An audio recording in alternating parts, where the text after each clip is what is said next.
Putin. Najbliższy czas. Putin szykuje się do bardzo aktywnego uderzenia na Kijów, ale nie tylko na Kijów. Ta wojna w tym momencie znacznie przyspieszy. Ja mam poczucie, że Putin nie liczy na pokój. Putin nie liczy na dogadanie się pokojowe. On uważa, że to jest niemożliwe w obecnym układzie, jaki jest na świecie. Rosja dokona serię zmasowanych ataków na terytorium Ukrainy, ale dość mocno uderzy w Kijów, osłabiając Ukrainę. Czyli jak gdyby dojdzie w tej chwili do otwartej wojny na terenie, które nie były objęte, jak to Putin nazywa, tą specjalną operacją wojenną, a dojdzie już do działań wojennych na terenie Ukrainy całej.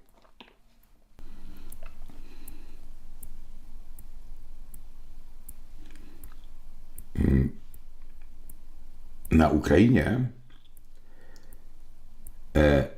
będą tak zmasowane straty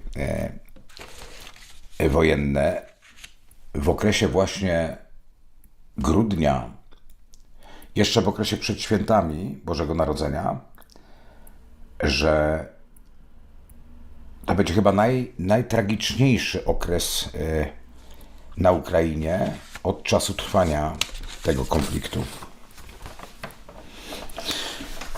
Szykuje się bardzo wielki atak Rosji, seryjny atak na Ukrainie. Atak, który wyrządzi więcej szkód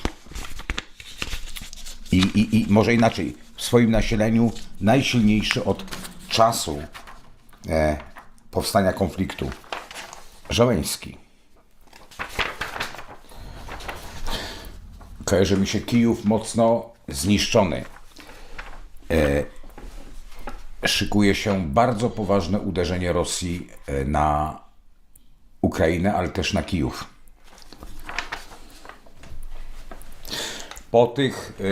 Po tych poważnych bombardowaniach niektóre kraje natowskie będą wyrażały opinię wejścia ich wojsk na Ukrainę.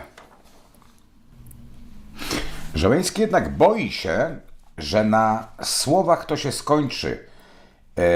Jak będą padały deklaracje niektórych ważnych polityków z niektórych krajów natowskich, że trzeba, by wojska weszły na Ukrainę, Żeleński się będzie bał, że to się na słowach skończy.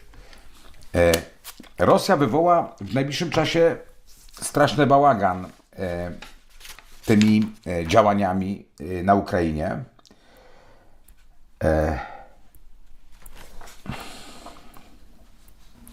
Nastąpi załamanie w działaniach obronnych Ukrainy.